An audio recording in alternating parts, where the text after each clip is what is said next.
Class 10th का जो basic चीज है। और सबसे पहले बात है कि विद्युत चैप्टर आप लोग का क्लास 10th के लिए विद्युत चैप्टर जो है बहुत ही इंपॉर्टेंट है। और इसमें हम लोग सबसे पहले इंग्लिश जान लेते हैं। विद्युत का इलेक्ट्रिसिटी होता है और ये बेसिक और नोट्स आपको भी प्रोवाइड कराएंगे, जैसे जेक बोर्ड हो गया, बिहार बोर्ड हो गया, और सबसे आसान तरीका मिलने वाला है आपको। समझे कि नहीं? कि दोस्तों इसमें सबसे पहले आपको ध्यान देना है चैप्टर 11 जो है, चैप्टर 11। और बहुत ही सबसे आसान तरीकों से चलते हैं, इसमें सारा चीज पढ़ेंगे अभी। देखिए, ये जो विद्युत दिया हुआ है, विद्युत बहुत ही इंपॉर्टेंट है। समझे कि नहीं आप लोग? विद्युत क्या है? बहुत ही इंपॉर्टेंट है। जैसे सबसे पहला पॉइंट नोट में हम लोग जानेंगे, आप लोग लिखते चलिएगा। आवेश किसे कहते हैं? आवेश जो होता है ना, आवेश आवेश परमाणु का एक मूल कण होता है। आवेश क्या होता है? एक परमाणु का मूल कण होता है। इस तरह से यह धनात्मक भी हो सकता है और ऋणात्मक भी हो सकता है। याद रखिएगा, आवेश जो है परमाणु का एक मूल कण है। ठीक है, इसको लिखिएगा। और धनात्मक भी हो सकता है और ऋणात्मक भी हो सकता है। आगे चलते हैं, पॉइंट में है समान आवेश एक दूसरे की प्रतिकर्षित करते हैं। समान आवेश जो रहेगा बाबू, क्या करेगा? प्रतिकर्षित कर सकता है। समझे कि नहीं? इसको नोट में लिखिएगा आप लोग और कॉपी में जल्दी से जल्दी लिखिए। उसके बाद हम लोग देखते हैं, अगला क्वेश्चन है कि असमान आवेश एक दूसरे को क्या करता है। क्वेश्चन बन जाएगा, यहाँ से बोलना है एक दूसरे को आकर्षित करता है। समझे कि नहीं?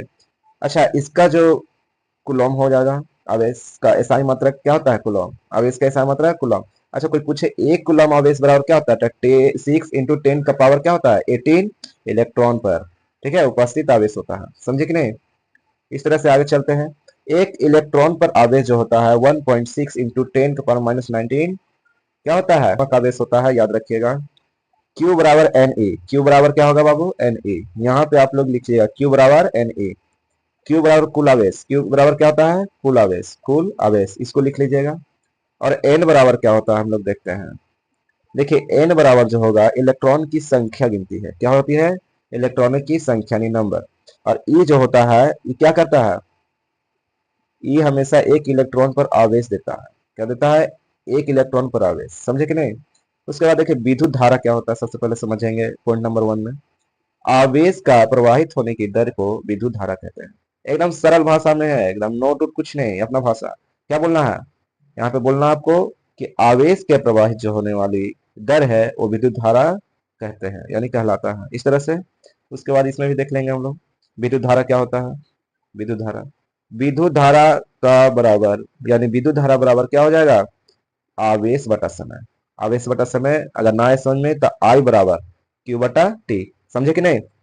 उसके बाद हम लोग समझेंगे धारा का साई मात्रक जो होता है एम्पियर होता है बाबू। क्या होता है? एम्पियर। समझे कि नहीं? एम्पियर होता है।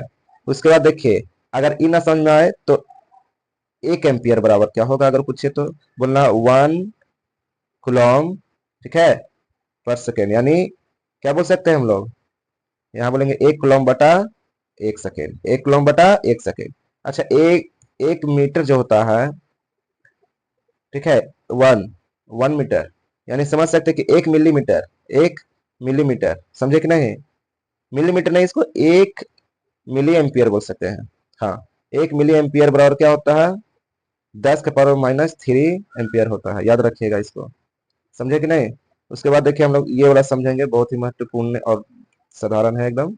इसको याद रखिएगा। 1 माइक्रोन बराबर, यानी 1 माइक्रोन एम्पियर बराबर क्या हो सकता है? क्या होगा? लिखा हुआ आपके सामने 10⁻⁶ एम्पियर होगा। समझे कि नहीं? चलिए